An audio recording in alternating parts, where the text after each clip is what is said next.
everybody here. So it's good to have a meeting ahead. Thanks, Rich. We'll call the meeting to order at 7 o'clock. I do not have the board norms written down, and I do not have them memorized, but I will say, it's basically respect, stick to the agenda, and just be kind to each other. These discussions are fun enough without getting tempers involved. Anyway, are there any changes to the agenda? Oh, sorry, yeah. Yeah. That's what I just said 2 seconds ago. Yeah, Greg has asked that we just had a quick PCB update to new business. He's going to be doing some other stuff anyway, so I was going to say we just added. He can talk about that. Yep. To his report. Yep. Okay. Any other changes to the other changes to the agenda, folks? All right. Seeing none. Do we have a student representative online? Because we don't have one in the room. Detention for everyone, right? Can have. All right. It's busy. We'll skip the student report. If they come back, we'll shoehorn them in. Public comment. Any members of the public? I'll start with in the room first. Anyone? All right. Was that a hand? Any members of the public online want to add anything, make a comment before we get going? Ask a question, whatever. Now's your chance. Chrissy Haskins, go ahead, please. Hi, thank you. Chrissy Haskins from Jamaica. I want to urge the board to take another look at the budgets for after-school program and summer program. It's my understanding from being a parent in the district last year that there's no commitment required when signing up for the after-school program. Parents can sign up for every available day as a just in case, and then not send their children to all of the sessions they signed up for. I have heard through some discussions that the budget may be based on how many children are signed up, which is a higher number than how many actually attend. So I'm curious as to how many students actually attend the after-school program, not how many are signed up, but how many are actually attending. And in regard to both the after-school program and summer program, I would like to see the board consider a sliding scale fee, as this would encourage more realistic signups and get people to really commit to attending these programs before signing up, which would help prevent taxpayers from subsidizing families that can afford to pay for the programs, but would still allow for lower income families to attend. Thank you. Thank you. Anybody else online?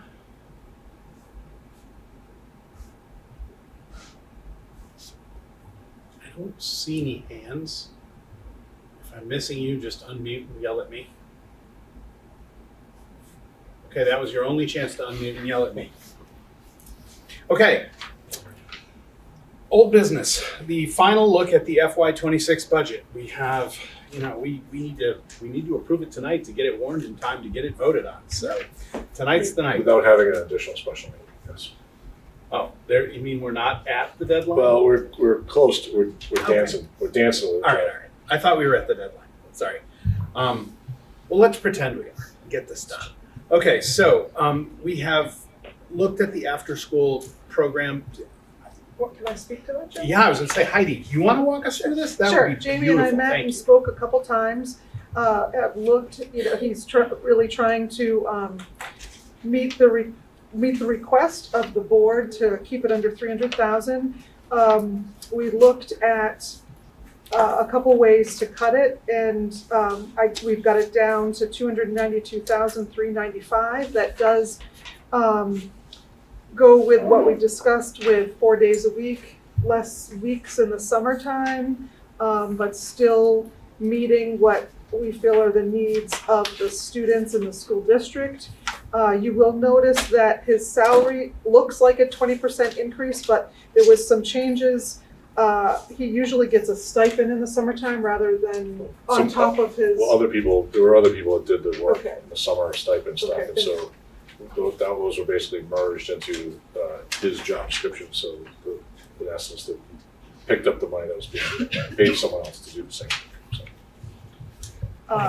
So that's one of the reasons you see that. I think, we talked about, one of the places was how much does he pay teachers versus other staff. We talked about some creative ways to use student counselors and get community service a little bit. I would say it's definitely not what he wants, but he's willing to forego some of the extras to try to meet all the needs of the kids in after-school programs throughout the year and still allow for some summer camp. Now, what's not in here is parent pay, but his intention is to start with the summer camp and charge.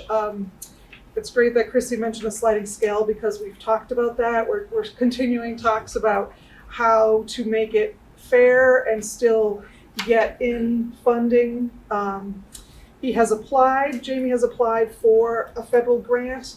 There would be restrictions if he did get the federal grant. There would be some restrictions on parent pay because many federal grants don't allow you to charge for programming if you get the requested amount. So we'll cross that bridge when we come to that. As we all know, federal funds may not be as forthcoming as they have been in the past. Just really quick clarification, I'm seeing under the fiscal year 25 budget that we had 53,000 in parent pay, but I thought we didn't do that. We didn't. We thought that was going to start, but in the summer there was a federal grant that we couldn't charge for, and Jamie has had some issues where he wasn't sure how to do a sliding scale, so it seemed to be a hurdle that we hadn't overcome yet. So he is aware that he doesn't have those funds to spend, but he is on track to stay within the spending of what he was given for this year. Thank you for clarifying. Yeah. So you can see that at the bottom of the budget, it shows that we're under by $7,605. I'm assuming that we are going to continue to fund at a straight $300,000, just as a little bit of a buffer since he did so much reduction and the board had approved a $300,000 amount. But that was based on what we finally came to with looking at more $20 staff pay versus $30 teacher pay, trying to come to a good balance and more accurate balance as to who's teaching currently programs. Okay. Did you talked about a little bit about the sliding scale parent pay? Yeah. Is there any? Can anyone speak to the other question that Chrissy Hines raised about the signed up versus? I'm sorry. Not Chrissy Hine. That was a pretender. Wishful thinking. Yeah. Sorry. Yes. Yeah. I think Jamie would have to speak to that. I Yeah. do not have those kinds of numbers. Well, I don't even know if those numbers exist. Is that something that we have and can actually speak to, or is that we'd have to come back to it? No, I can speak to that. Okay. Absolutely. So while, we do have, it would appear that we have a larger number who register for after school, who do attend. I couldn't tell you exactly what, how can I say this accurately? So our average number present for each day, looking at, Townsend is 22 students a day, Newbrook is 25, and the middle school is 6. But it's not the same, like in the middle school, it's not those same 6 students every day. It's a variety of the, like for this session we have, hold on, I can tell you. This session we have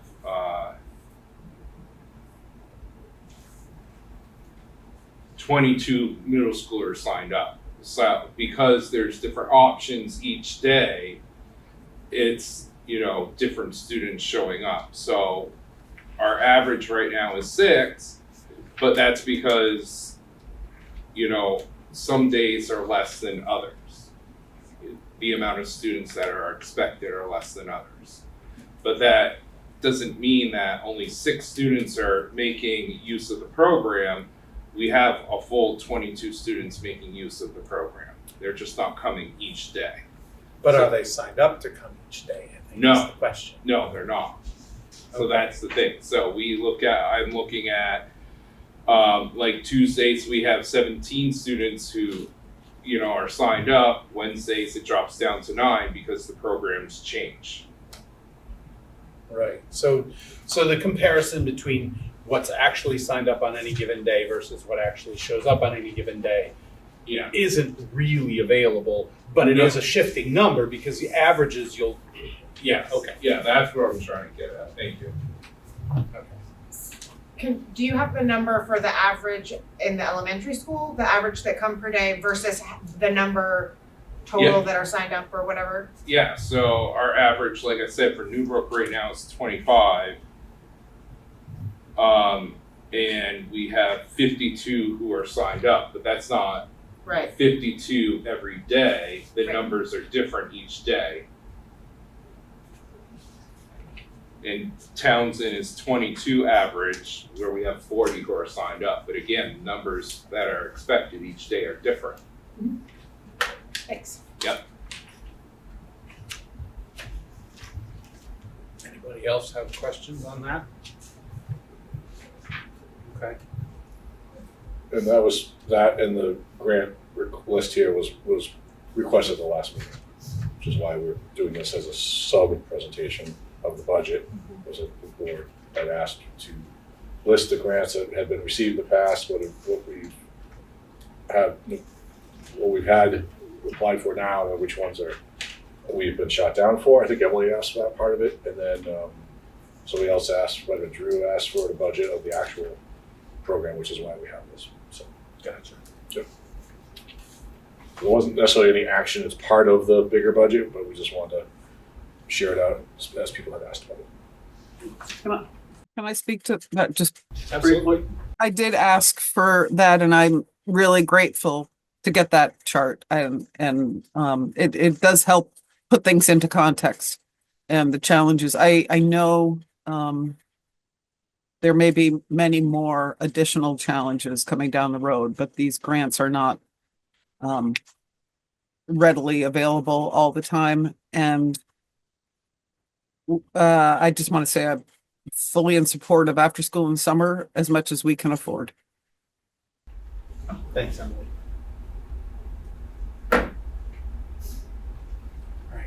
So is there more about the after school, or is that pretty much what we got? That's pretty much what we have. Unless Okay. there's questions, do you want me to move into the budget with that, or do you want to have, do you wanna- Unless there are specific questions about after school, I mean, I think it all ties together and it's all going to be one big thing. So I think we can roll right into budget.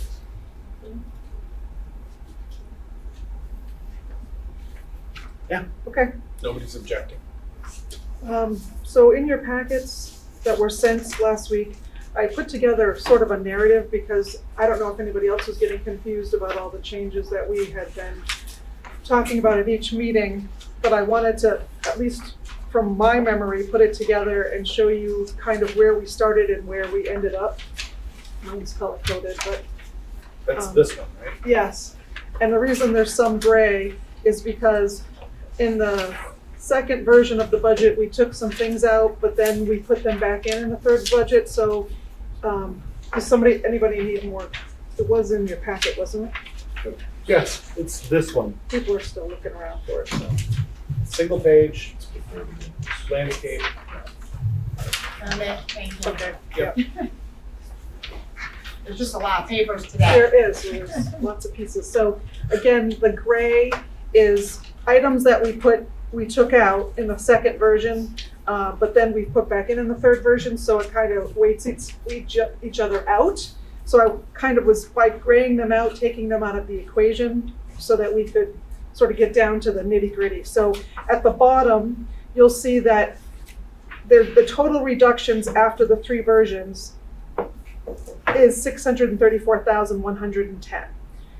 There was additional revenue that was added in based on Wardsboro's potentially continuing vended meals for 75,000, and there was an agreement to use fund balances of a total of 395,000. I had some clarification with Al because I knew we were using food program fund balance of 100,000, and we're using 95,000 of after-school fund balance. I was unsure whether when we ended at the last meeting, whether it was 200 additional thousand from the general fund, and Al said that that was in fact how it ended. So there's 395,000 of fund balance. The additional increases that happened within the versions of the budget were for a sub increase and the tech budget assessment that we were just talking about in the last meeting with the SU. So with all that said and done, the net reductions to this third version that I sent out is $1,080,292 is reducing the bottom line of this third version.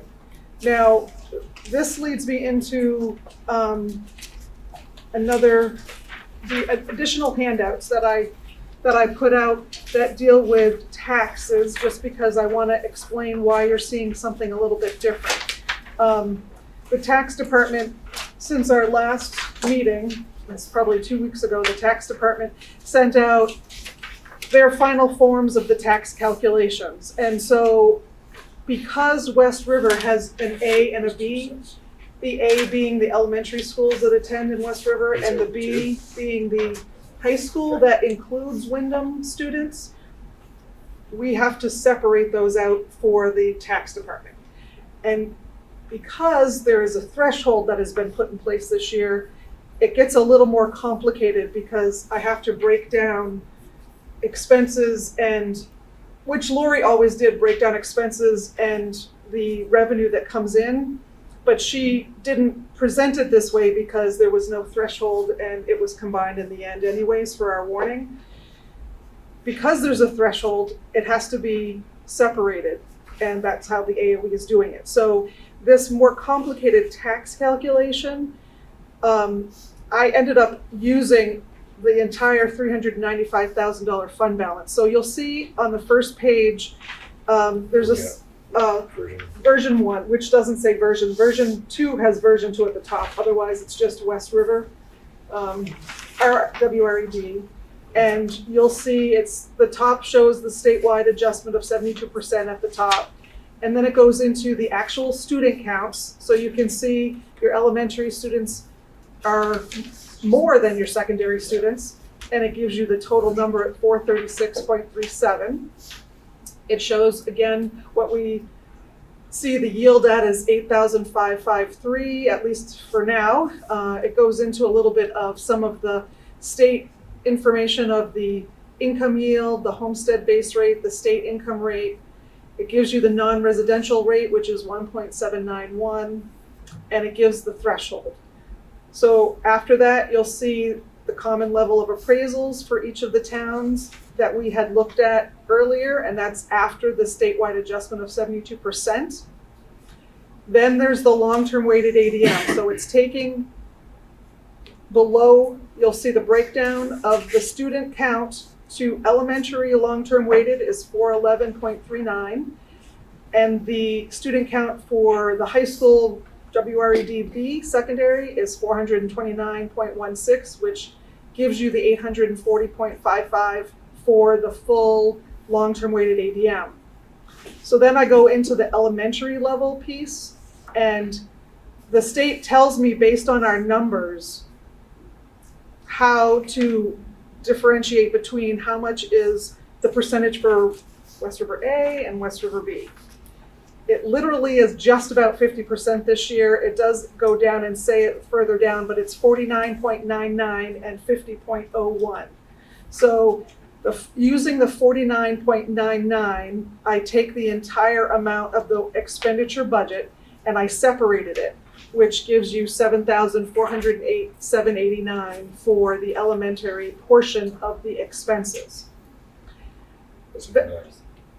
$7,408,789. So the difference, so when I pull the revenues apart, there are certain revenues that are completely the high school. All the tuition that Leland and Gray takes in is all high school money. The tuition that elementary schools have been getting due to the Wyndham students is all West River A revenue. The interest income, the general grants, all the other revenue, I split according to the percentage. So 49.99, 50.01%. So this breakdown is how the AOE has it set up based on our calculations. So if I didn't, even using 395,000 fund balance, the elementary piece does not meet the threshold. And that's the part that's in green. So it is showing that we're still over the threshold by $130.27 for the elementary portion of the separation of the budget. It goes on to show how that gets added into the per pupil cost. So the per pupil cost for the elementary portion is $16,359.42. Breaks down to a rate of 1.9127 as the district tax rate for West River A, and you take 49.99% of that and you get 0.9562. Below that is the high school piece. Shows the expenses of $7,411,753. It shows no surplus added to reduce this section of the budget. We have some grant revenue that's split again by the percentage with the West River A portion. And then we have the offsetting other revenues, which is mainly tuition that West River, the high school, brings in based on students coming to West River. Takes your long-term weighted ADM for secondary at 429.16, and it shows you that the per pupil cost for secondary is $15,959. You get to take off the exclusions, which is split between the two, and that will meet your threshold. So there is no threshold for the high school portion, and your spending per pupil is $15,960. So you look at the district tax rate after you apply the yield, it's 1.8660. You apply the 50.01% and you get 9.332. Right below that, you see that added together and you get the tax rate of 1.8893. This is slightly more than what I was anticipating due to the way we have to split this calculation. It's cents, but it's still cents that adds up. And so you'll see below that, and I've put the top section is the current calculations, and then I put in what was the fiscal year 25 that Lori had prepared just as further reflection as to what it was in 24 and what she had calculated it to be 25. The calculation she had for 25 is a little bit less than the published tax rates, and my guess is, again, the splitting out skews that a little bit because of the portion for A and B. The division between A and B was a little bit different. It was probably 49.76, I don't remember off the top of my head, versus 50.25 or something. I'm gonna have you take a breath for a second. Yeah. Because that was a lot, right? And just to highlight, when she came back from this most recent meeting or email from the state that explained that we had what we had shared with you in the last meeting was you sort of put them all together and then you do your threshold, you divide by long-term weighted. I'm like, that's how it's been done. That now we couldn't do it that way because the threshold further complicated, so we had to do it separate calculations for each. And she said, I don't know if this is right. I said, well, there must be other modified unifieds in the state of Vermont we can ask. How do they do their A's and B's? So I whip open the guide and I'm flipping through all the different SUs and SUs, found one other that was like us. And she connected with that business manager to get the model of how they do it to make sure we were doing it correctly. The AOE reached out to her and didn't understand why we were an A and a B. The AOE didn't understand it, but the reason we're modified unified is Wyndham, right? So Wyndham is part of our secondary, but not part of our elementary, and that's why we have to divide between the A and B. Does everyone understand that? How complex the formula is to begin with, and then we have to do it twice, and then put it together. So, yeah, It's not. And So you'll anyways, see, yeah. and you'll see where Wyndham's listed with the taxes implications, it shows you 38.39% is Wyndham's. The state, the AOE tells me the percentage of Wyndham High School students. So I calculate their taxes through West River and then multiply it by 38.39% to figure out their half, the high school half of what Wyndham's taxes are. So that's why their tax rate is so different than everybody else's, is it's only 38.39%. Emily, you have a question? Well, actually, I have a comment. I just want to say thank you, Heidi and Bob. Heidi, this is Hey, okay. I know. It's very clear. This is amazing. And I am truly grateful to be able to see this breakdown in the way that you have calculated it and just explained it. So I wanted to say thank you. And I'll also say, I'm surprised that we're only one of two because I had this conversation before with the AOE and they clearly didn't know how many we have the modified unit union districts. So thank you for playing it out this way. I'm just really impressed. Well, Thanks. thank you. I'm very thankful that Deb Clark from Lamoille County, Lamoille School District helped me with this formula because I felt a little bit overwhelmed. so before we get to the next part, Al's got a question. oh, we got questions first. That's fine. Al, go ahead. Yeah, so I would agree with Emily. Amazing. That was calculus you just went through. So I guess the next question would be, since it sounds like we're still in the penalty box now having to split it out A and B, what is the amount additionally that we would have to pull out from general fund in order to be under the threshold again for elementary? And so I did bring with me a version 2, which wasn't in the packet because I worked on that over the weekend. And we would have to reduce by 53,600. So it could be done in a multitude of ways. You could increase your fund balances to add another 53,600. You could look for something to cut, but so you would need a total, well, if it was a surplus, reserves, we'd need a total of 448,600 of fund balances, if that's the way you went, to get to the threshold. Joe, if I still have the floor, I would just say that seems like a very prudent thing to do, given that we have, Heidi, correct me if I'm wrong, we have 1.3 in the general fund plus the likely another 400 plus thousand through this fiscal year. So that seems a fairly prudent thing to do to avoid 118% tax penalty.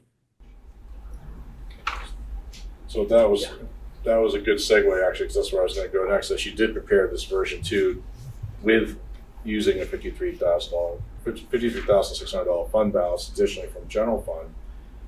And so as you follow this version 2 down, you can kind of see as it works its way down at the bottom how those differences play themselves out.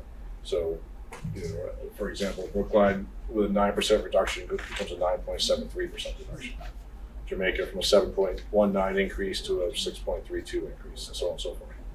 So that is the difference between the 53,600. But rather than having her go through the entire thing again on the second call, No, it's the same calculation just with the extra 53,600. and it's meaningful. For not a ton of fund balance, it actually takes a percentage off, almost a full percent. Wow, thank you. That's great work.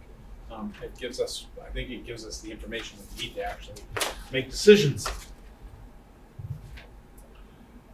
Questions, anyone?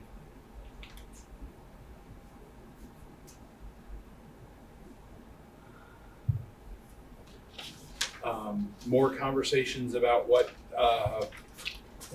more work to be done. I mean, so if we increase the fund balance, if we increase the spending out of our fund balance to the 448,600, we would we would then, like, our bottom number, do we have that total budget bottom number now to actually vote on? Well, your expenditure budget will still be the same. Okay, It is, what we would change would be the information in the article, because the expenditure budget, unless you're Okay. cutting something, is going to stay the same. The fund balances get added to it after the fact. gotcha. This function, Right, the expenditure line stays the same. 14 million. So It will- 14,595? No, No, 14,800. Yep, Okay, that's your bottom line right now. okay. So the bottom line is 14,800, and that's up 1.5%? Okay, got it.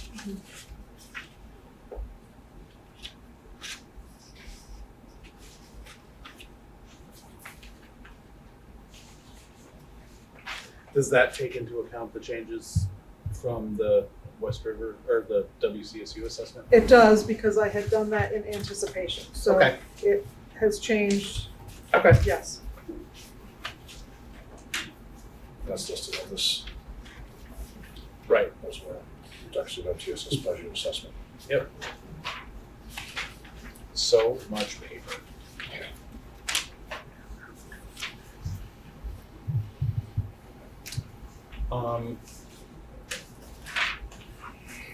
I mean, I'm like, at this point, unless somebody has more questions or has more things to discuss, I guess we just need a motion to approve the budget in the amount of the $14,820,542.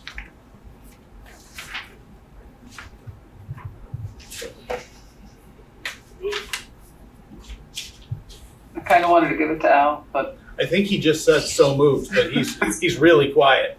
Sorry. Did you make that motion, Al? I did. So moved. and I'm happy to second it. Okay. Okay, any further discuss, Al, you want to speak to that because you're the motion maker?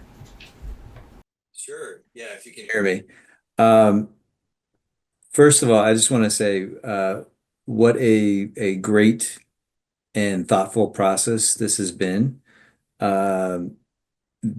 Heidi, Bob, and team, folks that we don't see on a day-to-day basis, incredible job in pulling all of this together. I know there's more to come, as we talked about in the SU meeting just recently about plans for improvements, things like the website, et cetera. But with what we have, you folks have done an incredible job, and also with all the turbulence that's going on, and now splitting between an A and B budget, you just continue to roll with it, and come back to us with good information. And yeah, so I appreciate it. I feel confident in the budget and the process, and thank you very much. Emily, anything to add to that? My comments would be just to echo Al. Thank you. Thank you, Al, and to the staff. Agreed. Anyone else? Drew? I guess probably the downer here, I'm a little disappointed that we were able to come up with some additional reductions in the SU budget, which would have helped us reduce the tax impact on the communities. It's I still have a lot of questions that never got answered, even though the SU did have a couple extra meetings and certainly talked about some things, but restructuring the MTSS budget to change positions around, but really didn't significantly reduce the cost associated with the budget, I think is concerning to me. I'm also going to apologize to the public now, because the cliff that we're facing as a district is huge, with $1.1 million in SU fund balance and another $500,000 fund balance here. What we're seeing this year is just the beginning of some pretty painful period of time. So unfortunately, we weren't able to make any difficult decisions this year when it comes to getting our spending under control. And again, I apologize to the public for that. I did my best to have some hard conversations, and unfortunately didn't get all the answers that I think we needed. So leave it at that. Thank you. Peter? So, Heidi, what is the surplus looking like for this year? So it's gone down a little bit under 400,000, and so I need to spend a little more time, and I haven't had the time to really delve into what revenue is out there that we haven't brought in. I hope to have that by the next meeting. We had 1.3, it's gonna increase. What I'm seeing now is around 300,000 surplus for this year. So I apologize. I just ran out of time to really dig deep into that for this meeting. No worries, thank you. I'm assuming that there's no particular section that is running a surplus that we could, I don't know, maybe hope for in, like, is there any correlations that we're seeing? Are we seeing surpluses in the last couple of years anywhere? The surpluses that you were seeing in the last couple of years was Lori trying to use ESSER funds to help offset the costs of things that were in the budget, knowing that we were going to be coming to the cliff. The current fiscal year had a full Jamaica run school in it. So there is 2 teachers from Jamaica that you have saved, and there is some building expenses that have been saved for this current, over what was budgeted and what will be spent. So those are the pieces that I know are creating the surplus we're seeing. And I just need to sit down and figure out what other places there might be some, you know.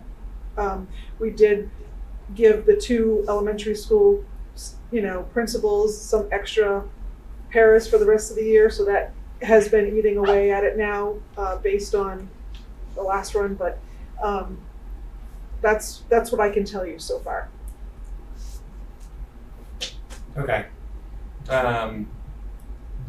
And you probably, I completely understand you've been working on this and it's been taking, is there any way that you could make some sort of very vague prediction for us of how long we could support this sort of fund balance spending? Well, sure, depending on. Just one clarifying question before you answer that, because what do you mean by fund balance spending? So we have a fund balance, Yeah. and we're spending it to bring down our budget. Mm-hmm. Uh-huh. How much money How is much? in there? How long can we keep buying it down? Depends on how much we spend when we spend it, I would think. But I still, At a approximate current rate of spending, if we were to spend the same amount this year, I know, numbers change. I'm asking for a very vague approximation here. So you're using, of the general fund, you're using about 260,000. The food program is sustaining, and you're using up the extra from the after school. So from the general fund, you're using about 260,000. You have 1.3 million. So you're still over 1 million, and I expect that you will add something this year. After that's added, and if you want to spend down, so let's say you have another 1.2 million next year. Mm-hmm. If you're going to use 450,000, that's going to take you about 3 years to go through. Give or take, right? Give or take. Quick math. Right, very quick. Yep. Yeah. Okay, Thank you. thank you.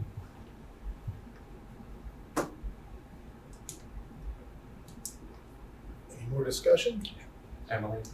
Oh, your hand blends right into the bookcase, Emily. I'm sorry. Sorry. Go ahead. It doesn't on my screen, but whatever. Thanks. I just wanted to sort of follow up on that. You know, I believe that, again, responsible budgeting allows for an amount of money in surplus to take into consideration any rainy day issues that happen. We do it at the state level, and I hope that we'll always manage, we haven't always, but I hope we always manage to try to have a percentage of our budget in reserve in case of unexpected challenges. And I know, Bob, you have mentioned several times about additional costs that were unanticipated in the special ed area. And then I just want to remind everyone that while we've been sitting in a fairly comfortable place for a while with revenue, I expect not only will we not be sitting in a comfortable place with revenue down the road, I also am very concerned about whether our grants are even secure at the federal level. And that is a great concern. So as much as we can be prepared for that challenge that may be coming to us, let's hope it doesn't. But if it does, I appreciate the thoughtfulness around this budget and trying to maintain a reserve fund for an ease of process if we lose federal grants, if and when. So thanks. Thanks, Emily. Go ahead, Peter. Yeah, I think she made some really good points there, that it's good to have some reserve for emergencies. So, I don't know, let's say approximately 450,000, which would be 1 year. And then we might be losing some funding here from some revenue from the federal level. So we're looking at not having the fund balance to support this sort of spending in the next 2 years, and seeing what would be a large increase in our taxes in the next 2 years. Is that approximately what we're looking at, what I'm hearing here, unless we make some pretty big changes? I do think you're looking at some big changes at some point. I think there's a lot of discussion at a state level that we might be looking at a foundation formula. I don't know if it could be next year, but not for 26, but for fiscal year 27. There is a lot of discussion around that. That's a discussion, people have been throwing out pretty low numbers that the state's going to potentially give us per student. I think every school district in the state of Vermont is looking at facing these issues, and I have found, after speaking with a number of different business managers, that West River's surplus is much higher than most school districts have. And I think that part of that was because Lori was anticipating that the long-term planning committee was potentially looking at using funding for a building of some sort, or consolidating, I should say, in some way. So I think West River's been lucky in that there has been this buildup of funds. How it gets used is totally up to this board on how you want to continue to look into your long-term planning, how you want to use it depending on what the state starts to come down with. I mean, there is change that's going to happen. And I think West River will have to make some tough decisions, just like every other school district in the state of Vermont. Thanks. Emily, you have your hand up again? Yeah, sorry. Okay. I just actually, Heidi pretty much just hit on most of what I was going to say. That everything Peter just said leads us into the next phase of where we're headed.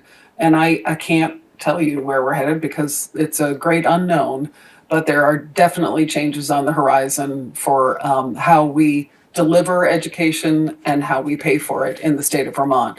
So I'm feeling a lot more comfortable having a little bit of a cushion for us as we head into those major changes. And Heidi, thank you for being on top of it. Sounds like you really are on top of what's happening, because not everyone is, and it's really important that we stay connected all the time with what's happening at the state level, because changes are coming. Yes, Drew. Does the SU have $1.1 million in fund balance to support the budget next year? Or are we going to be seeing a sizable increase in our assessment? I see about $800,000 in the MTSS budget that could be used as a fund balance to help there.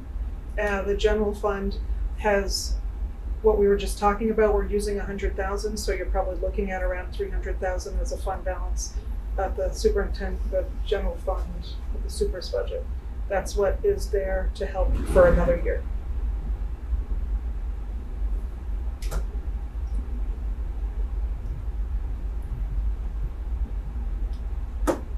Any more discussion? We ready to vote? All right. All in favor of the motion, please say aye. Aye. I,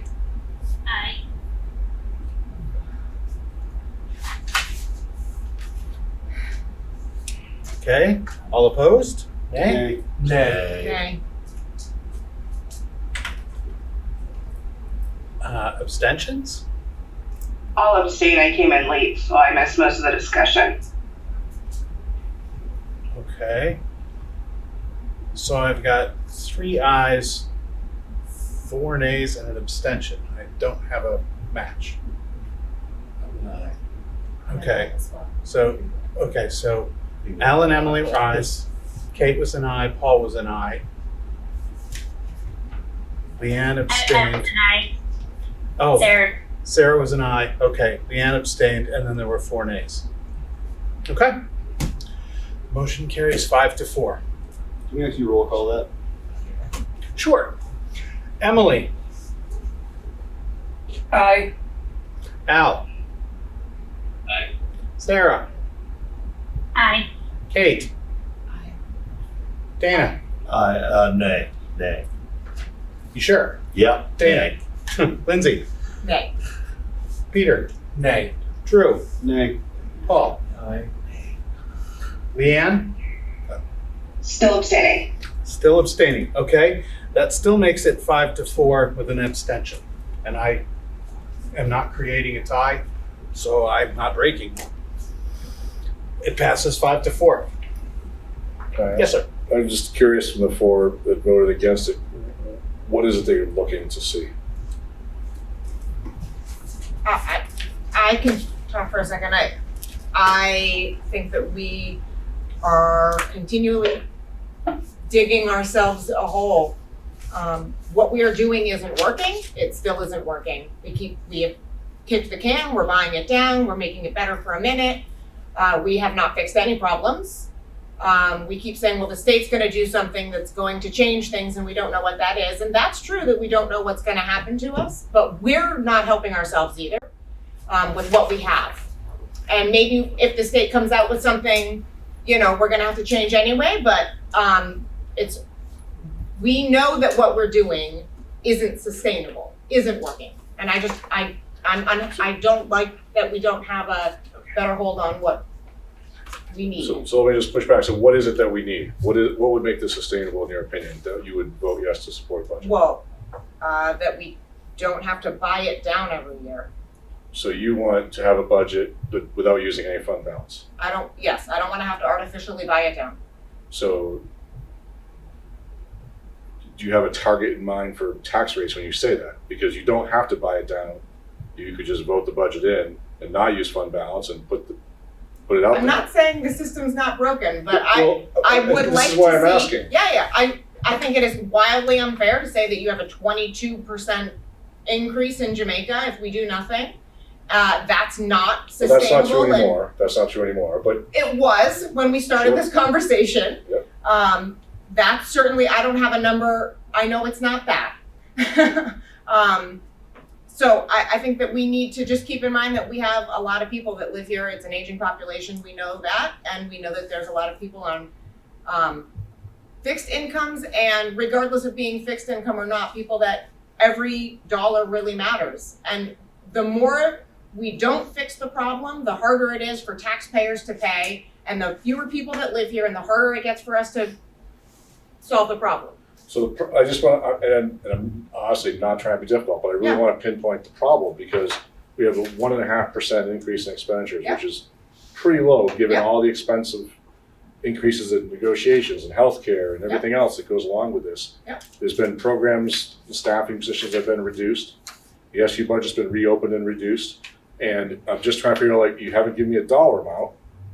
So what is it that, if it's broken, we get less revenue, we have more expenses that has to get paid for. So how do you make it workable? And I'm asking this because I think the administration needs to know this. We need to know what we're looking at. I think that we need to talk about how we are running education, period. We cannot That's what I'm continue- asking. Because so that when we can run a budget that does not force out our taxpayers if we aren't buying it down. I don't know what that dollar amount is for a tax rate. It's not like I have, okay, we can't go any higher than 5%. I don't know what the number is. I haven't sat here long enough to think, but I know it's not where we're at. It's not the questionable 22.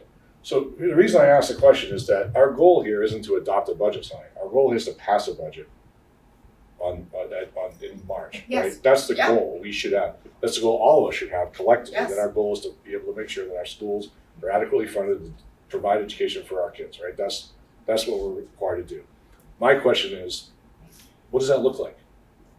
And I'm seriously asking the question because if the budget goes down, aren't we going to have to know that? So I want to know what is the number, if there's a number, if you're saying we have to like seriously rethink about what does that mean? I mean, we've heard the town of Jamaica has made their position clear. They're not going to close the school, so there's no savings to be had there. If Jamaica's not going to close, I'm guessing that other towns are probably also not going to close. So there's not going to be any savings there. What are we talking about? I guess that's what I want to know. Are we looking to slash programming? Are we? And I'm asking because I know. Sorry, Joe. I don't want to go off the rails on this one, but I do.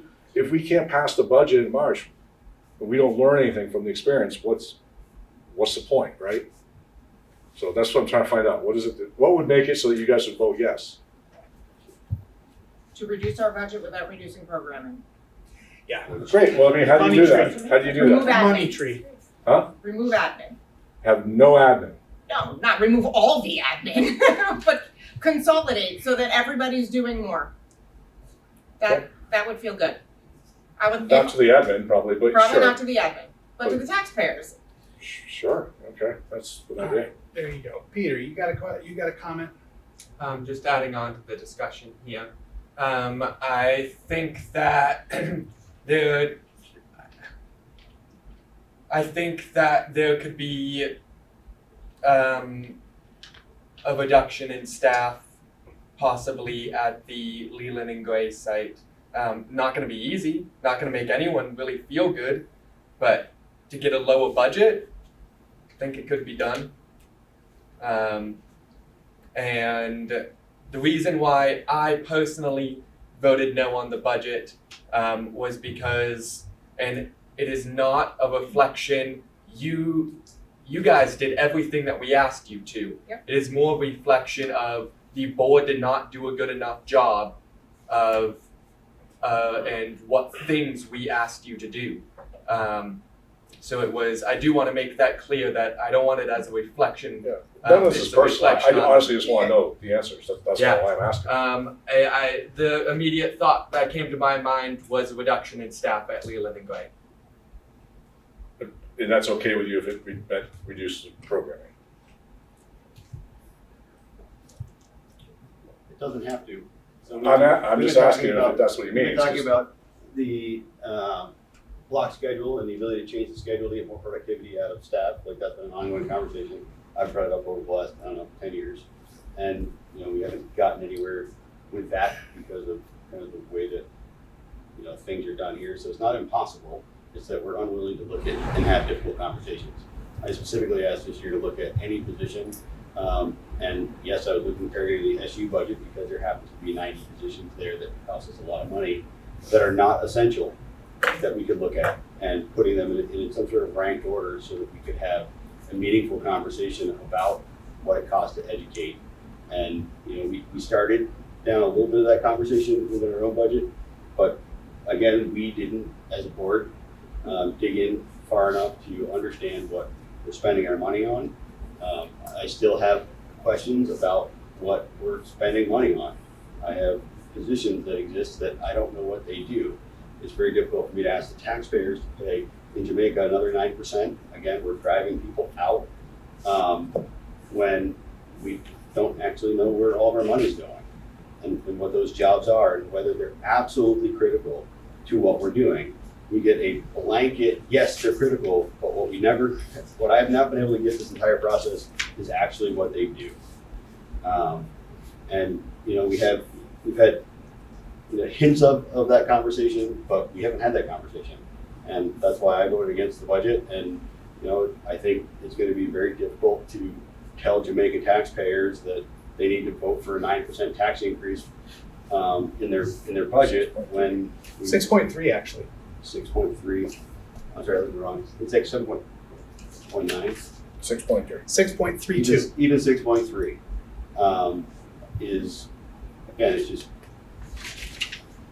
when we're unwilling to even have a conversation about what would be reduced. Any more comments? from the You want to board? hear from me? I can't ask him. I can't ask the people I represent to go with a 6.3 increase when they're barely struggling. They're gonna put their homes up for tax sale. You're not gonna get any educational dollars when it belongs to somebody out of state. You're gonna end up making Jamaica an out-of-state town. Every piece of property, there won't be a full-time resident. It'll all be belonging to New York, New Jersey, Connecticut, whatever. We can't, and fund balance, that's, if you spend it to put down the tax rate, eventually, like Drew keeps saying, we're gonna hit a cliff. And I don't think we're gonna see any changes in 2 years. I think we're gonna see it in 5 or 6, and we gotta have enough survival funds to survive that. I don't even know if we'll even survive up to that point. If the budget gets turned down, we'll have to cut program, and we'll have to live with it. And, it'll be the best that we can do, because that's what the people want. The people in Jamaica wanted to keep the school open. I was against it, but the rest of the people were for it. And the townspeople voted for it. I don't think there was much savings in reducing a teacher $100,000 in the scheme of the whole budget. It was, what, 1% savings? We probably were looking at about 350,000 between the building and the pre-K program, if that's what we decided. But we would have spent it somewhere else. I guarantee you. That's usually when you get free money, you save here, you end up spending it somewhere. It's not free money, but you spend it You would have somewhere had a budget that would have increased somewhere else, Dana. Yeah, so it would have, we wouldn't have had the savings. I guarantee it would have gone somewhere. Thank you guys for answering. Appreciate it. Thanks. More, Peter?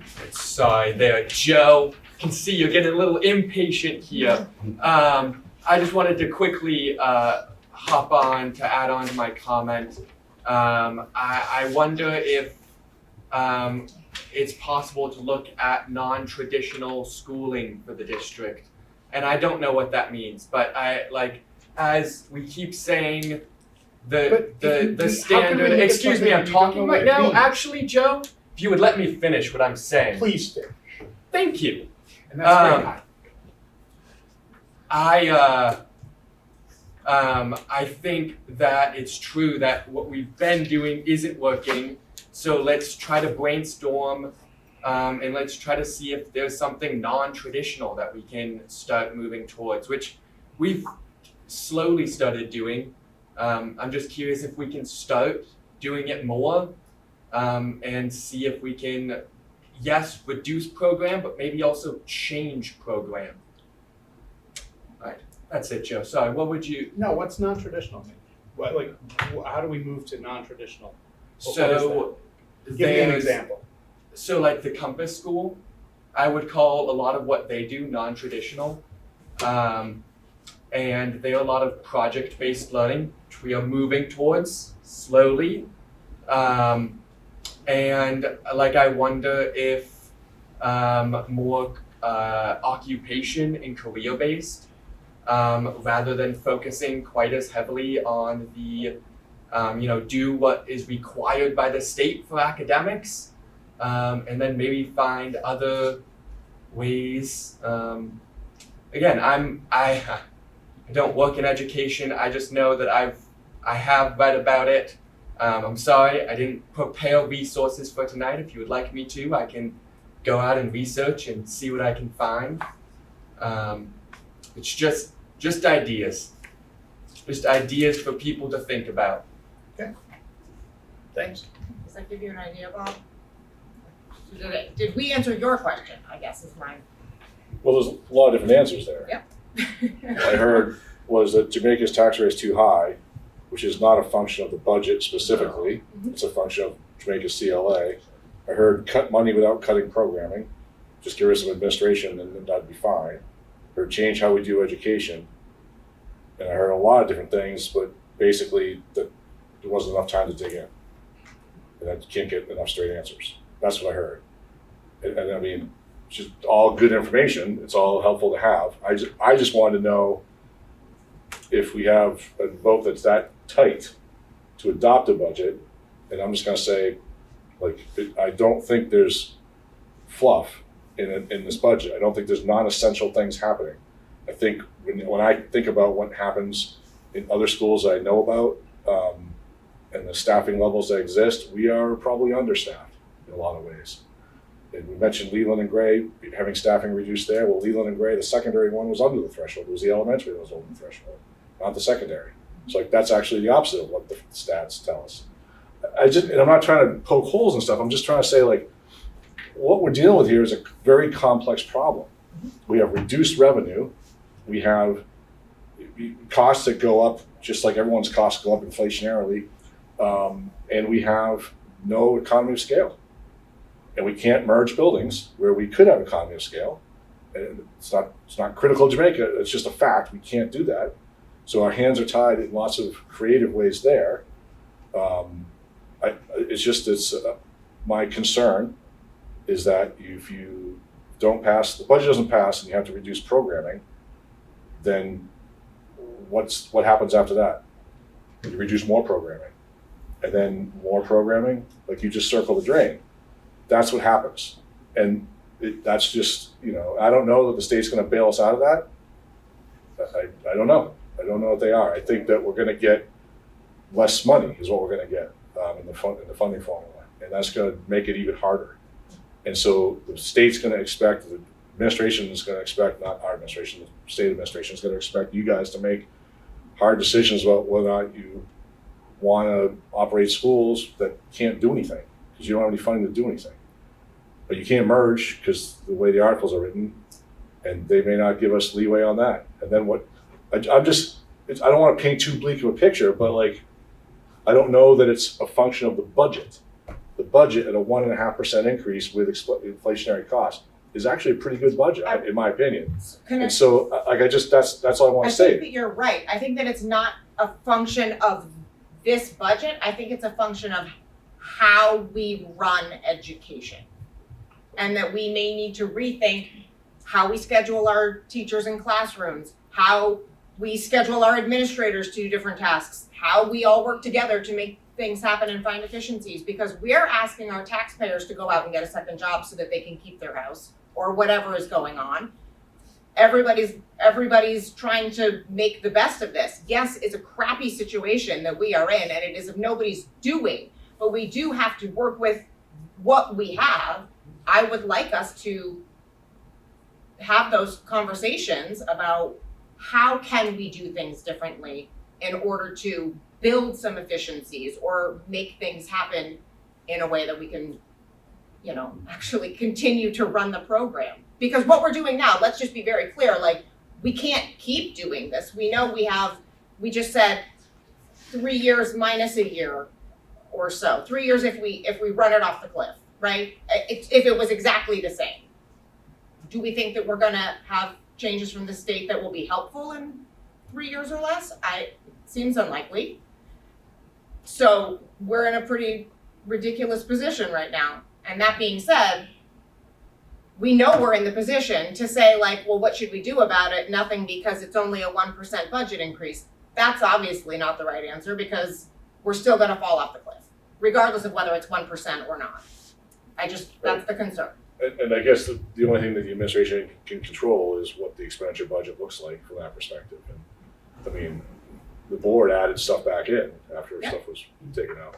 Agreed. And then you voted it down. for it, you voted against it. So Yeah, like, that's a challenge, like, it's a mixed message for us. We don't know how to respond to that. We but don't the know. budget passed.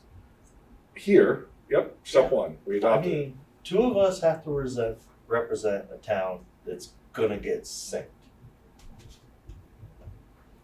The other towns might have same thought process too.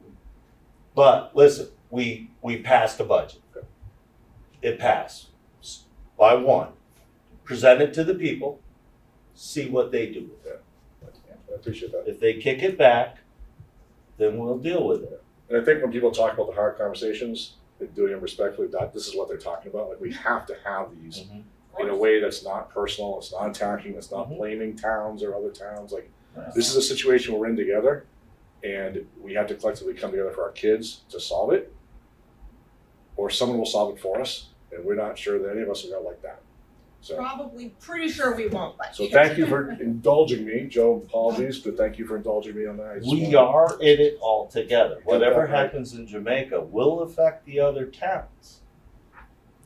And whatever happens in Newfane, or whatever happens in Brookline, and whatever happens in Wyndham, up on the hill, it does affect us.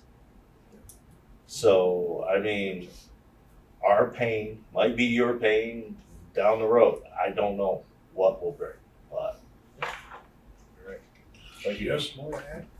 Yeah, I want to quote Emily, she's been telling us the same thing for years, you know, education planning is a local thing, and in this case, looking at 1% is not the number I think we could look at, but what is our total FTE to student ratio? And when you start looking at how many adults we're paying per, number of students, that's gonna be our challenge. We're what, 4 and change, that student ratio in this district, so, maybe the target we need to be giving the administration is to move that number from, 4 to 5 or 5 to 6 as we move forward, because most of our budget goes to staffing, and as long as we're employing, one full-time employee for every whatever it is, 4.5 students, we're never gonna be able to afford our budget. I do think clarity like that is really important for the admin when they're gonna build something or work on something. I think that's, not just that's a good suggestion, but I'm saying that's the type of suggestion that's clear and gives direction. Well, that's one of the things that may come out of the state is required student-teacher ratios, right? Minimum class sizes, Minimum minimum class school sizes, sizes, yeah. lots of things that they're talking about, yep. Yeah. So this is the one. All right, are we ready to move on? I see a hand. I don't know what Yeah, this is. that's public though. Okay. It's, Abigail, this is really for the board unless you have a point of order or something. No, I wasn't let into the meeting. I was in the waiting room for quite a time, so I missed public comment. And just wanted to ask that even though Howie wasn't here, we weren't able to have a special meeting. Just have it on the record that I would have voted for Wyndham as a nay or a no. Thank you. This is the West River Education District meeting, so you wouldn't have a vote no matter what you did. You would have, the earlier meeting was the WCSU meeting where Howie would have had a vote, or you, if you had the meeting. Thank you. You're welcome. Okay, next item on the agenda is to look at the annual meeting articles. So already got some changes because of what you guys just did. Just in Article 8, right? Yep.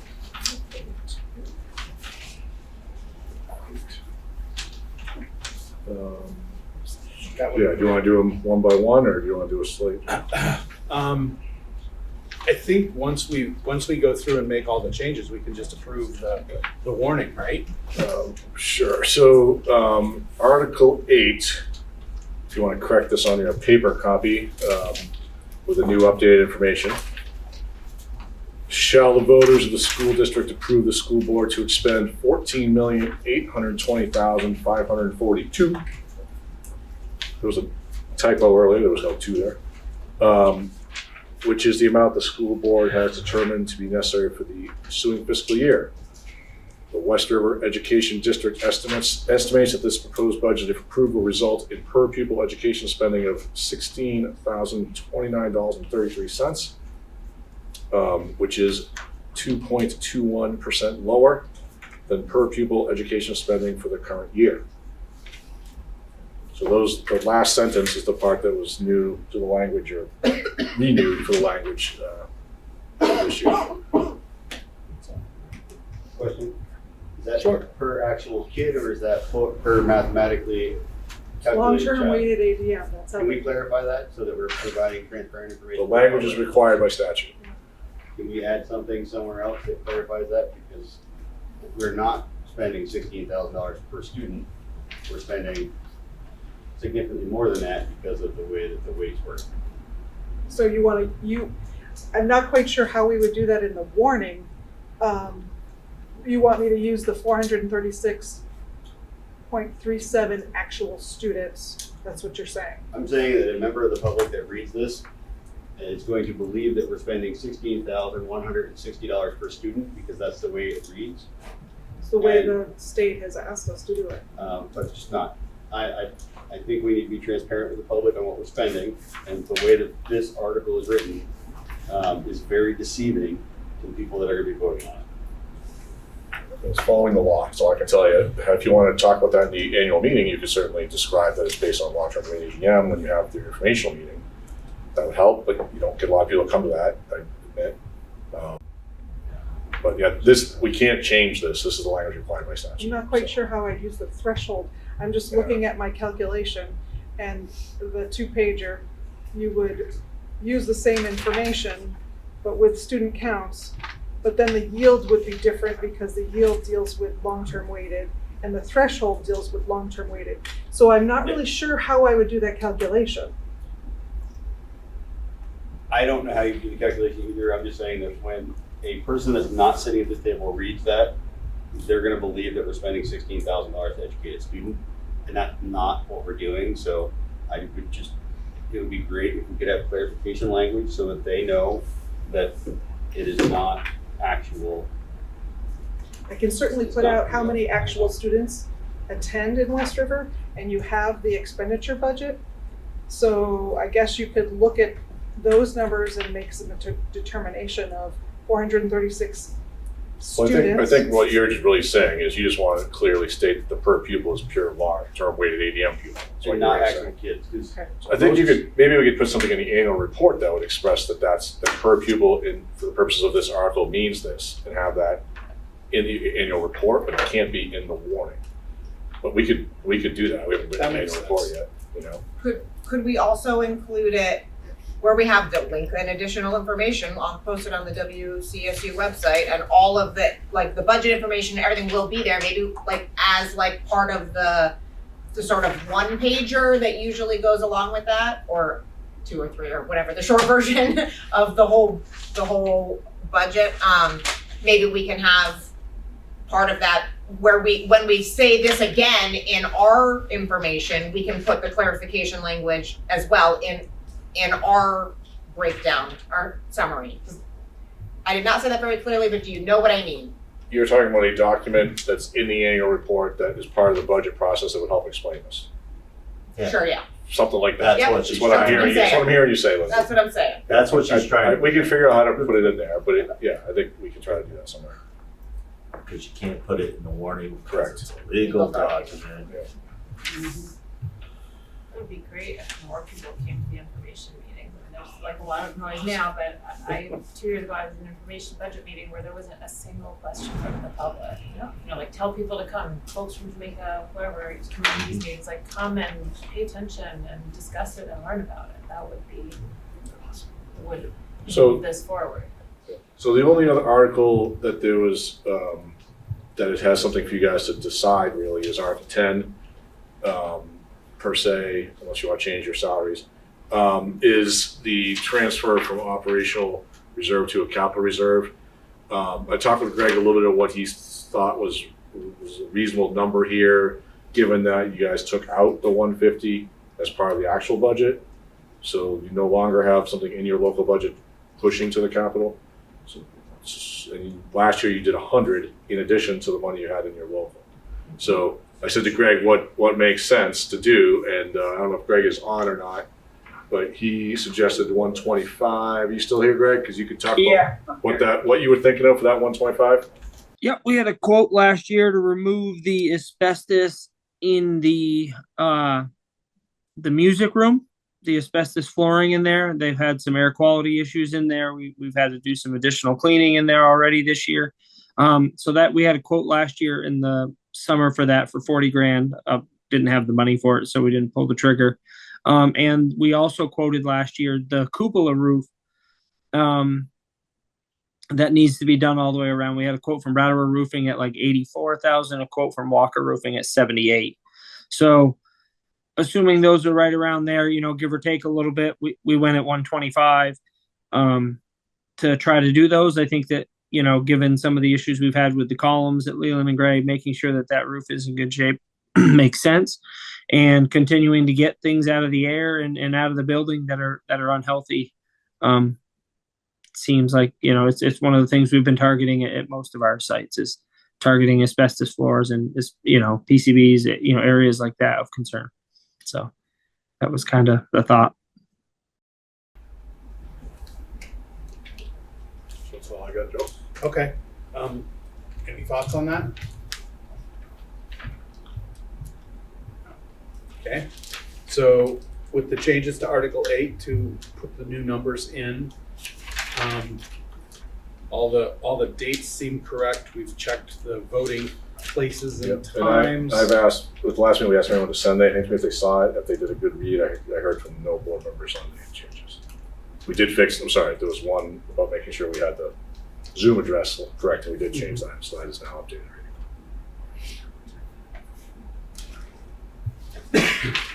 Okay. So we just need a motion to adopt the warning, right? So moved. Thank you. Is there a second? I'll second it. Thank you, Dana. Any further discussion on these? See nothing. All in favor of approving the warning for the annual meeting, please say aye. Aye. Opposed? Aye. Aye. Al, did you have your hand up? Say something? Yeah, sorry. I was looking for the raise hand. I know we had talked about moving out next year's to April. Oh, it's April question mark. I'm sorry. Yeah, sorry. I was buzzing through real quick to try to find that. Oh, first Tuesday in April, right. Yeah. Sorry, did we get that in there? Yes, it's in there. We did. So sorry. It's all right. Yep. Thank you. No, thank you. Okay, so brief interruption, but I believe it was unanimous aye, right? No nays, no abstentions. Late ayes. Okay, motion carries. So just to Al, I'll have a printed copy of that at Central if you could swing down when you're not sick. Or I'll leave it on the front porch for you or something. And then either you sign it. That'd be a good idea. And leave it with us, or you can sign it and bring it to Alenka, one or the other. Okay. And then we'll need a copy of it signed by both of you guys. All right. To do the warning. Got it. Thank you. Okay. So the next is to approve the minutes of January 13th and January 28th. I think they were in your packet. We just need, unless we need to pull something out and change it, we can probably approve them as a group. Very tiny change on the January 13th meeting. Katie is listed as Chris Hazelton. I happen to know there's no Chris. It may have been Chris Jers and Katie's. It could have been two people. Good chance, actually, but Chris Hazelton doesn't exist. Yeah. And I am on there as at large. I am not at large. I am the new Vane Web. You're also at large on the other one too. Yeah. And a very small note, if we're copying and pasting, my name is spelled with an EY, not an AY. It's just a continuous thing that I usually let go, but since we're throwing little things out, I guess, whatever. All right, That's so we've super got important. Katie Hazelton and Chris Jers. Peter's from Newfane, and Lindsay likes her name with an E. Sure do. Since my mom named me. All right. Just a quick correction, I have Peter and Sarah as our two at-large members. No, It's Ivan, it's Katie. It's Kate. Who's Kate. the Yes. You got it right that I'm at large this time, I noticed. Okay. No, you don't remember the contentious election? So Kate is at-large. You know, we're only supposed to have two at large, isn't this? Yeah. Pretty soon we're all at large. All right, so, excuse me, with those changes, can I have a motion to approve the minutes? So moved. Thank you. Seconded. All right, it's been moved and seconded. Any discussion? All right, all in favor, please say aye. Aye. Any Aye. opposed? Any opposed? Al, Emily, did I get a thumbs up out of you guys? Thank you, Al. All right, excellent. Does anybody have any correspondence? Do we have any? We have received some since the last meeting, but it was not in time for this agenda. But we're Okay. gonna have one or two tuition requests, which I'll bring to you guys next time for March. the March meeting for Okay. students to be going to Warrensboro. Okay, perfect, thank you. Anybody else receive anything? It's entirely possible. Okay, we need to approve the pay orders. Would you like me to do it, Mr. Chair? Please, sir. I ask a motion to agree to do pay order 48 for $177.87. Pay order 50 for $351,107.41. Pay order 52 for $8,277.95. Pay order 53 for $34.49. And pay order 54 for $1,276,010.82. I know I was the second person to review those. I guess I can second it. Any questions, discussions? Nope. All right. All in favor of approving those pay orders as Dana read them, please say aye. Aye. Aye. Aye. Aye. Any opposed? Abstentions? The ayes have it. It's unanimous. Thank you. Greg, I know you're here. You have safety funds and PCBs to discuss with us. Yes. So Very excited. Which one's the exciting one? Yeah, we'll start with the safety funds. I think there was a page in your packet. I tried to give you all a quick little one pager in there. I think it made it. It did. Yep. All right. So you'll see that. So we approved the safety money a little bit late last year, if I recall. I think it was like May. So it was a little late to the game. So we jumped right on it. Got in touch with some folks about getting some things done. My conversations with Patrick at Newbrook and Billy at Townsend at different times were I couldn't tell you how many keys the public has to this building. So to me, rekeying our building seemed like an important step to keeping our buildings controlled and knowing what keys are out and where they're out. So we started there. There were a lot of knobs in both buildings that were not ADA compliant. So we kind of took the opportunity there to get ourselves to ADA compliance. Another piece was adding updated IP phones and PA systems.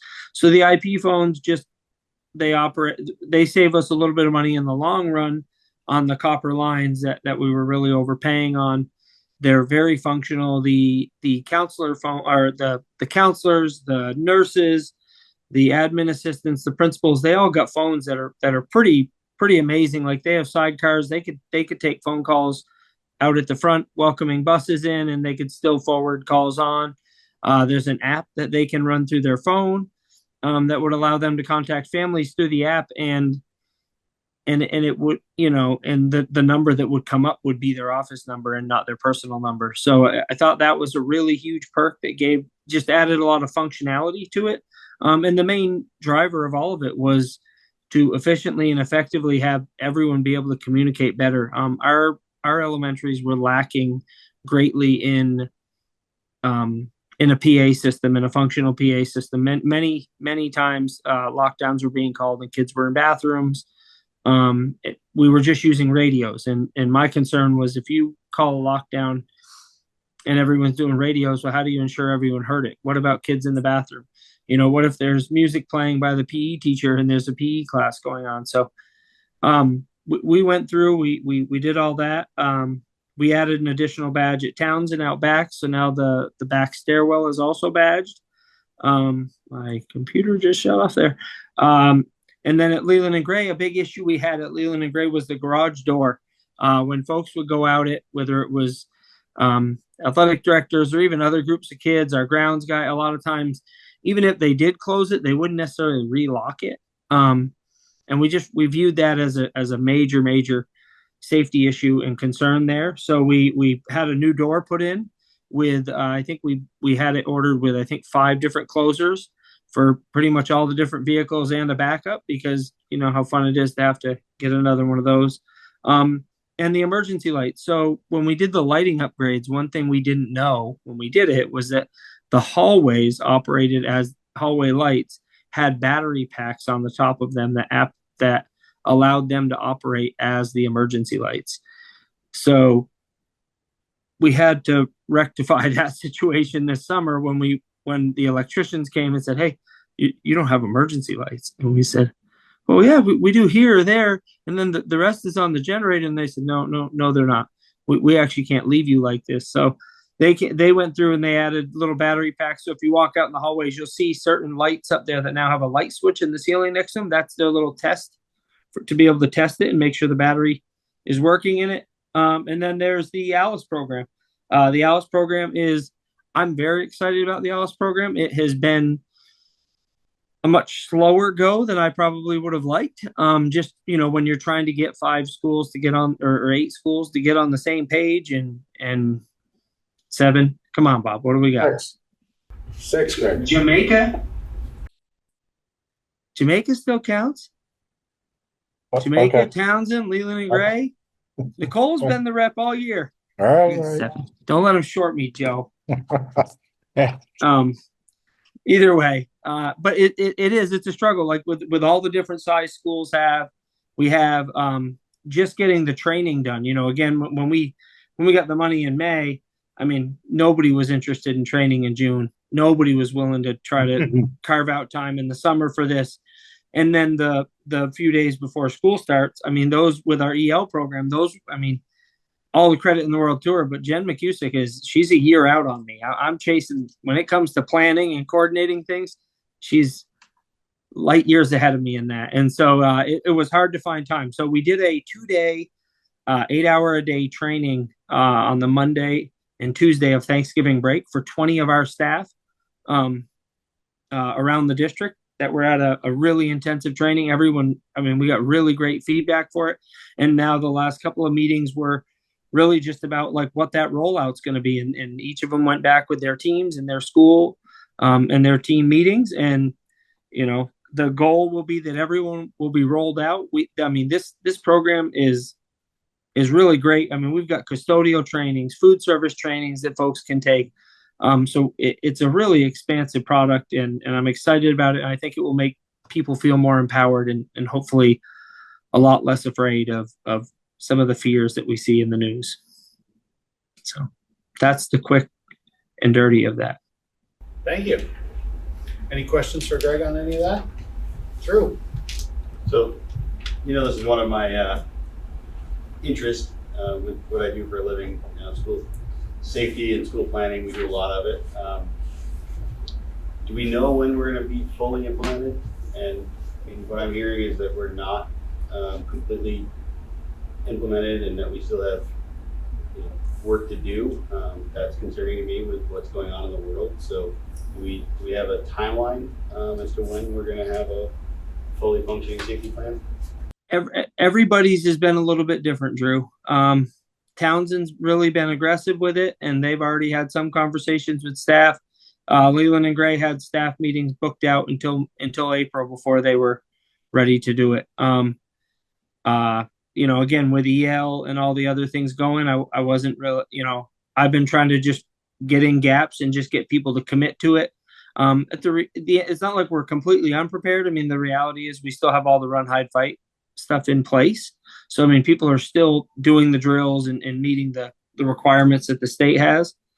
And so I've kind of, once I got the training out there to folks, it was more or less like, okay, here, how are we going to do this? Each site has different challenges, and I haven't really, I don't feel like I'm in a place to tell people what it has to be, but more of it has to be, it has to be by the end of this year.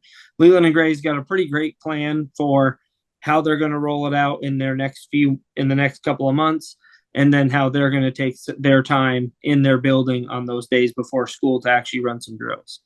So that's the hope and the goal, is that everyone will definitely have everything in and to their staff and implemented by the end of the school year, and pretty much ready to roll next year and be able to start using it, using the language, using the coding, and walking through drills with students. Thanks.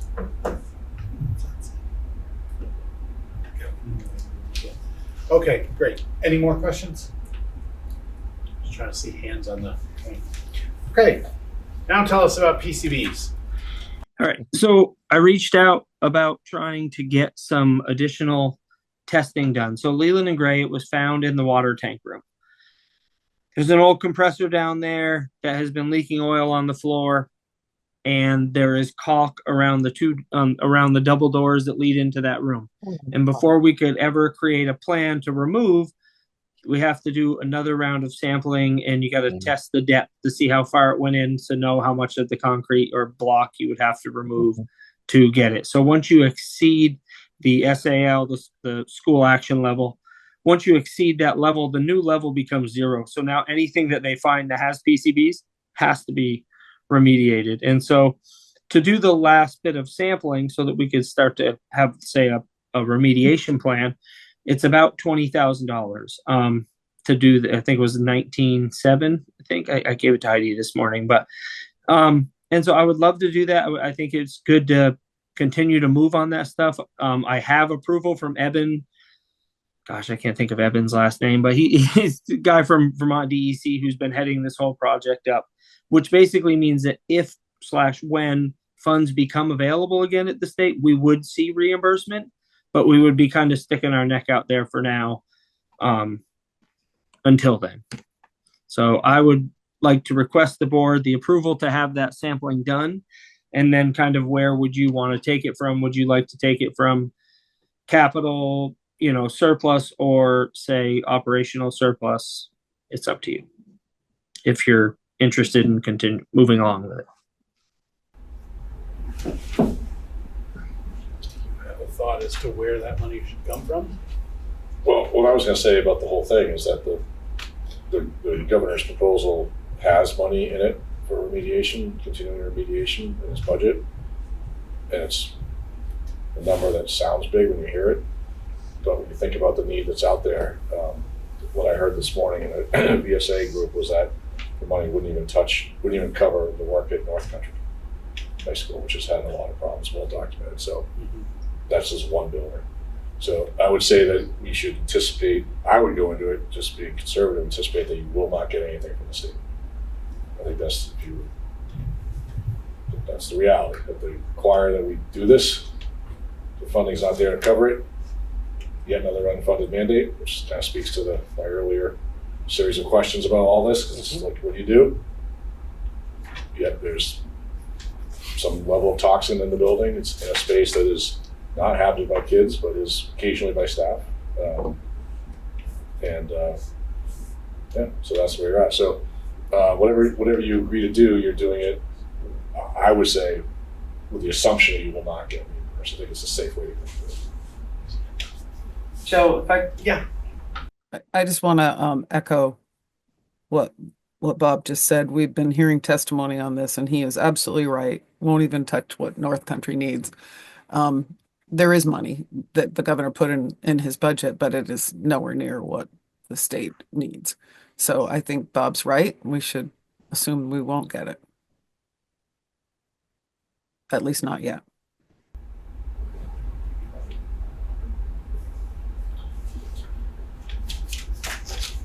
You need a motion? Yeah, is there any, like, if we're gonna make a motion to spend this money, because I think it makes sense, I mean, it's a safety issue. Yeah, I mean, We even need if to you do have this. deficits. We can deficit spend, we can take it out of somewhere, but if we're gonna make a motion to do this, is there a better place to take the money from? Well, I was just gonna ask Greg if he could speak a little bit too. Are the plans to use up the Capitol building still moving forward? Can you just go over briefly what you're finishing up with what's left in the Capitol building of 140? the 143, we have the expected Newbrook fire alarm panel, which I would guess is going to be between 70 and 80. So I think that there's money there for sure. Okay. So it's already in the budget then? So there's already money. There's in the money there budget right to now. do We could pay Just for it do and we'll it. cover it this year. It does not affect anything next year. They would do the sampling at the end of next week. Do we even need a motion? Just do it. Again, I just wanted you to know what's happening. Okay. Greg, just to reiterate, this Thank is you, Greg. sampling. Sampling. That's all we're doing. We're not remediating or mitigating. When we find and We're have to sampling. remediate, there's gonna be a much bigger ask, Potentially, yeah. potentially. Yeah, That would be the fear. yeah. Okay. Well, let's find out what we're afraid of. I'm not afraid. Sounds good. Thank you. Thanks, Greg. Thanks, Greg. All right, We ever gonna get rid of this stuff? probably. Where's principal reports? Since you're right here, I'll let you go first. Hey, awesome. Leland and Gray. So under academic proficiency, our teacher leader committee has been looking at some data for the continuous improvement plan. We are in the process of having our high school students sign up for courses next year, depending on the weather. Maybe we'll finish this week, maybe we won't. That's not funny. The 8th grade students, Sarah Grouse is going to be working with them later. Can I just tell you, everything is getting slid off because of the weather constantly. It's not been easy. But anyway, 8th grade. It's not my fault, all right? Just gonna put that I'm out going to there. blame it on you. The 8th grade students will be, I shouldn't do that. Anyway, 8th grade students will be completing their course sign up later with Sarah Grasso. I think this is a record for Leland and Gray. We have 4 musicians at the All-State Music Festival. That's going to be in May. We have River Olson placed first for clarinet. Jacob Howe placed 4th for trumpet. Addison Stickler is going to be there for jazz guitar. And Bela Phillips is going to be on snare drum. So amazing accomplishments for our band students. Yeah, it's just amazing. Anyway, data meetings have been held. When groups are being reorganized for middle school. Actually, was talking with Jen McCusick today. We're going to be working to develop our SIP goals around our professional development plans for next year so we can stay way out ahead of Greg and his plans. And just to be clear on the safe and healthy schools around Alice, we still are solid with run, hide, fight. We do have a safety plan in place. We're good. What we don't want to do is start implementing something when we have time in the spring, take a summer break and come back and have people confused. We figured it would be cleaner to prep out the rollout for August and September next year when we come back and then it's a solid switch over where you can be consistent with staff and students. That makes sense. And then financial, you guys are in the thick of it. Yeah, so it's going well. Can I ask a question? You sort of skipped over the draft schedule testing. I was just baiting you to see if you'd bring it up. It happened. So it worked. The schedule, yeah, remember how we talked about the weather? If we get the high school students' courses in before vacation, our goal is to have feedback from EdVal, Alma and EdVal, to understand whether we can do a 5-block schedule and to bring that proposed schedule to our scheduling committee to look at and move forward with it. So depending on the snow this week, and whether the course, it's ridiculous. Like we keep getting pushed further back, but we need EdVal and the computer program that works some magic for us. And just out of curiosity, a 5-block would make how long for each block? About 60 minutes. Thank you. Yeah. But that being said, the staff has during staff meeting time, they've started talking about the shifts in instructional practice and course changes they might need to make with that change in time. Mm-hmm. And I think it's going to be different depending on department teacher, but they've got to get into it. Mm-hmm. But we don't know the reality of it yet. But it's our hope that we can get courses to about 60 minutes in the high school, add another block in.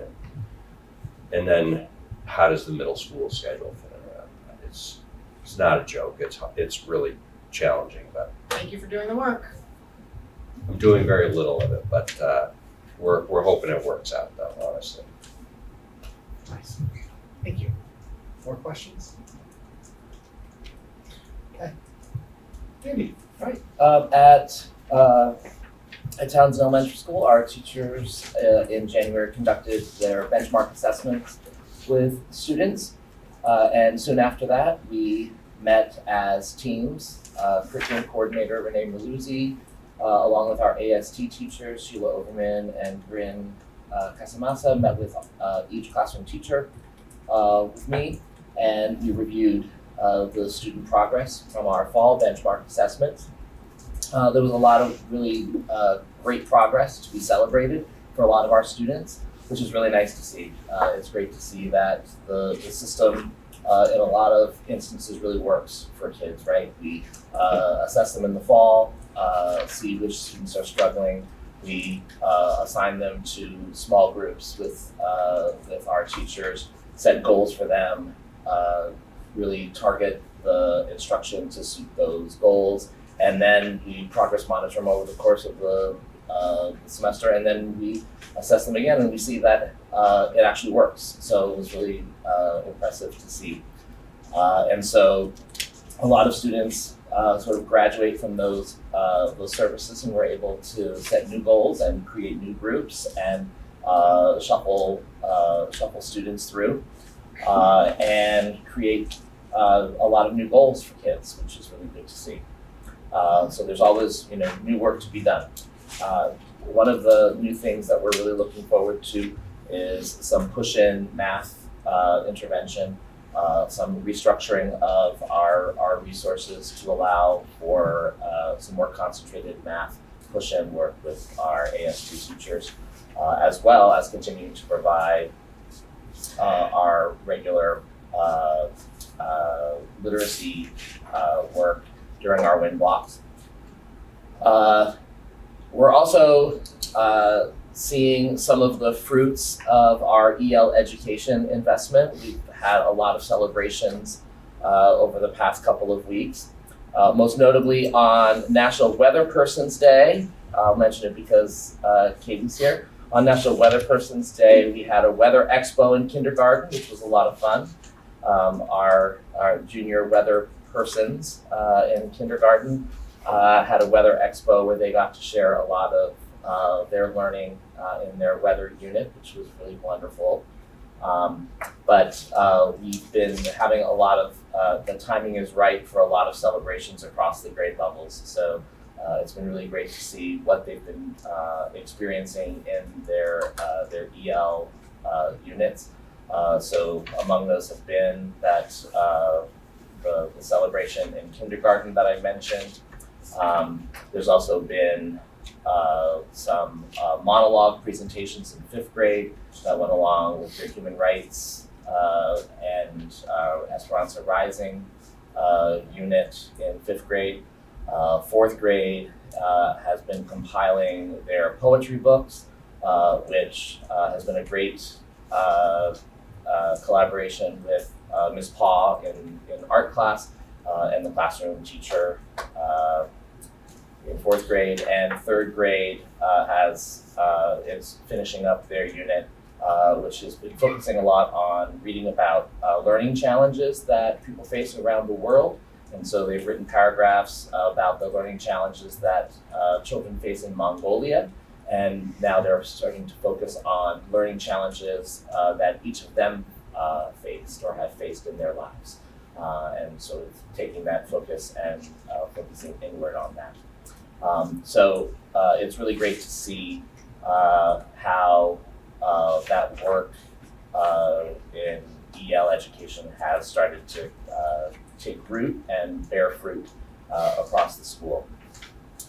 And we wanted to mention that we have welcomed our new administrative assistant, Nicole Ray, has started today, was her first day. So we're really happy to welcome her. We're excited to have her join our staff. And last week, this is not a part of the report, but I did want to mention that last week was School Counselor Week. And so we celebrated our school counselor, Bree Madison, who does so many amazing things for the students of our school, supporting our schools, our students and our staff across our school. So I just wanted to give a little shout out to her because she's an amazing person and an amazing professional who helped us so much for all of us. And that's all I'll mention. The rest of it's there. Thank you. I think Scott is online, maybe? Oh yeah, he's there.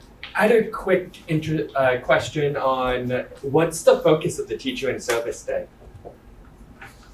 What's this particular focus on this one? On March 3rd? EL. Oh, on March 3rd? Yes. It's EL. Gotcha. Cool, thank you. Scotty, you up? Thank you, guys. Thanks, Randy. That was great. I just want to highlight a couple of things. First of all, we as you guys might remember, we had a resignation in the middle of the year, or at the beginning of the year, actually, in October, and we hired our 2nd grade teacher who has been doing an excellent job. She is an interim teacher, so we are posting. We've already posted a grade 2 position. And right after break, we'll be assembling as a hiring or as an interview team to look at our candidates and to make some decisions. We also just completed, like Randy, I'm going to repeat a few things that Randy's doing because we really are working in tandem. But we just finished our data meetings on Friday. That came after, of course, we did our universal benchmark assessment in January. We've made some changes to our groupings, and Act 139 says that we need to send letters to the children who are not on grade level in ELA. So I've been working on that today. Our data meetings were really fruitful, and I really want to thank my academic support team. I want to thank Renee Merluzzi, who attended our meetings, and our special educators and our classroom teachers. I also want to thank Mike Krikorian, one of our academic support teachers. He led us in a training last week about pacing with Bridges Math. And it was really nice because this time of year, it's really important that we look at pacing and we look at where we are in the curriculum and what time of year it is to make sure that we don't just get through 5 of 6 units and things like that. And he really had some nice tips for the teachers, and it was a really fruitful conversation. We're finishing up our Artful Ice Shanty project, Suzanne Paw and Jason Gragan's collaboration. And over at the Retreat Farm, if you have time, February 15th through 23rd, you'll see our ice shanty is going to be focused on endangered species in Vermont. The children are doing an amazing job. Let me see. I want to thank Sarah Fordhofer, our first grade teacher, who recognized that she wanted to take our kids to a planetarium because she is working with grade one on celestial bodies in EL. But she realized it was kind of like cost ineffective to get to a planetarium from where we are. So she's bringing the planetarium to us. The Planetarium Lady is the name of the business. And that's going to be on March 10th. She'll be coming to us, and we're actually going to do it. All the kids in the school will benefit from this, and the PTO is paying for it. Our PTO is amazing, and I want to thank them a million times over.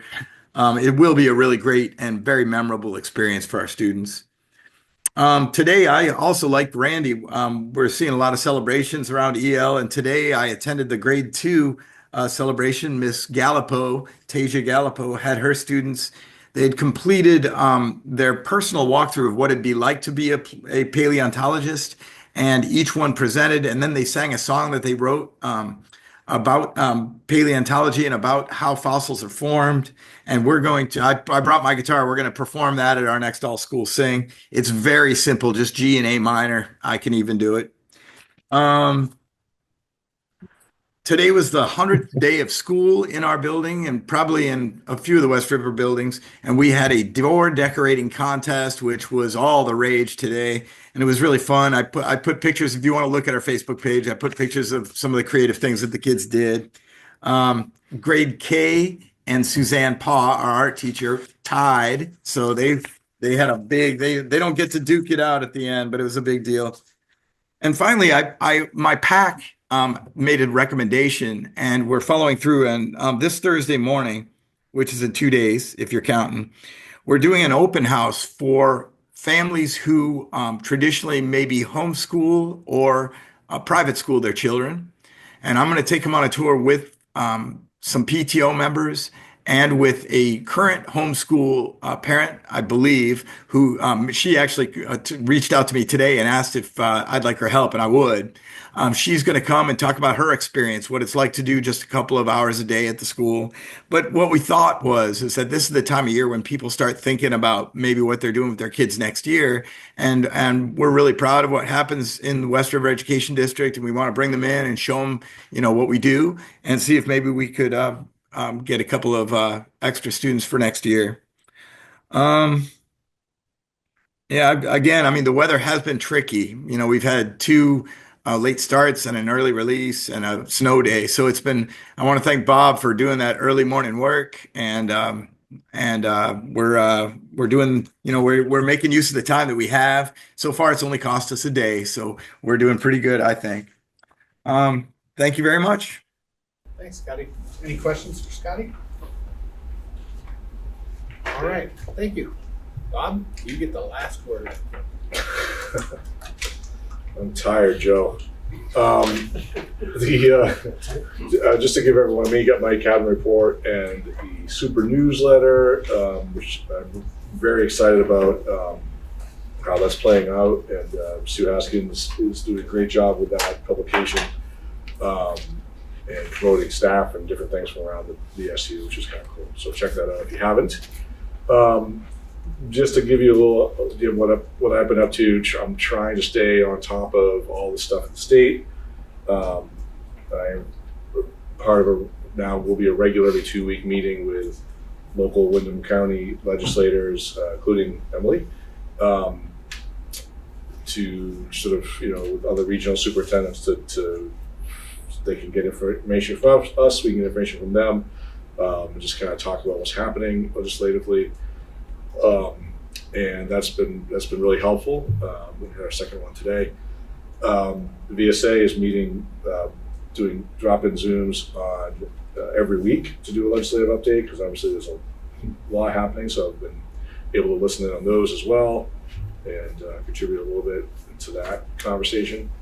And so, so I think, now that sort of the last of the budgets are behind us from our situations, we can get working on annual reports and get ready for annual meetings. And River Valleys is the last one, but they have a little bit bigger window. I think easing into a few more days before break. Another storm coming in, another storm on the weekend.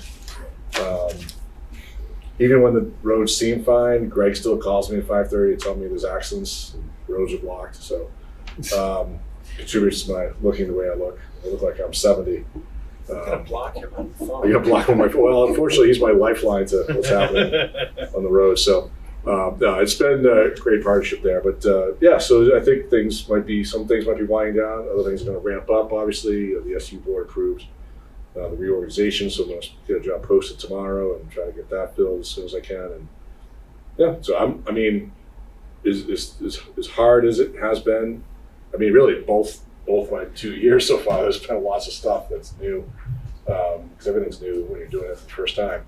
But I'm really energized by the reorganization piece and what that could mean for our kids. And so that's really carrying me at this point, and thinking of what we can do. So that's my report. Thank you. Questions for Bob, everyone? Any? No? Because you're tired. I actually have my hand up. That thing, you gotta change its color.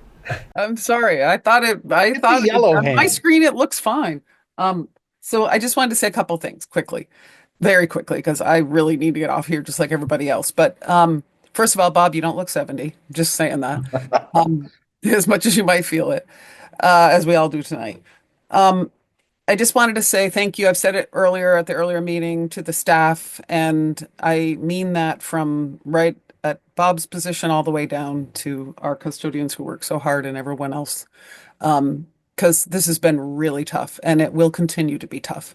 And I just want to acknowledge that. I listened to the principals here giving their reports, and it is so gratifying to hear what we're doing and the dedication that's in there. But I also want to just call out one person, because we never mention her, but you brought it up briefly tonight, Bob, and I just wanted to say thank you to Sue Haskins. The agendas and the links in the agendas and the timeliness of the agendas are so helpful. I look back on these 30 years or more that I've been doing this, and this is the best ever. And it's just so easy to get into the information, and the links are always there. They come early. And so if you could just share at least thanks, and I'm pretty sure the board supports that. Thanks to Sue for getting those agendas out. I know there's more people behind all of those links, but just wanted to acknowledge it. She's on the call. She's on the call, so yeah, she can hear you. It's really important. Thank you. True enough. Any other questions for Bob? Comments? Anything? What's the deal with the parking lot? That's new. That's Sue's joke. So Should we have her explain? No. So this is something that River Valleys does, and I was saying to Al as we were doing the agenda prep that every time I've left this long-term planning discussion on there at the top under old business, and I said every time we kind of like move past it, but we want to leave it up there as a reminder if this is work we have to still do. And he said, "Yeah, no, I hear you. I'm not sure how else to do it." I was like, "Well, River Valleys does this thing called the parking lot at the bottom. They just stick it in there, and then." They just know it's on the list, but it's not necessarily on the agenda for that day. And so I was like, yeah, let's do that, see what happens. Okay. So a conversation we want to have, just not tonight. Correct. And it will be indoors when we have it. It won't be outside in the parking lot, for those of you that may have heard stories about that. That's what I was wondering. Yeah. We'll be indoors, so I'm not naming any names, so I'm just saying it will be indoors when we have it. All right. Thanks. It's too cold. Shorten up the discussion. Yeah. Yeah, well, we're not. All right. Anything else we need to cover tonight? Next meeting's March 10th, and the annual meeting is March 25th. All right, we just need that one motion. Rich's favorite one. Motion to adjourn. Thank you, Peter. And we all second it, Yes. and everybody votes with their feet. Yeah. All right, thank you all. Thanks, Joe. Thanks, Al. Feel better. Appreciate it. Thanks, everybody.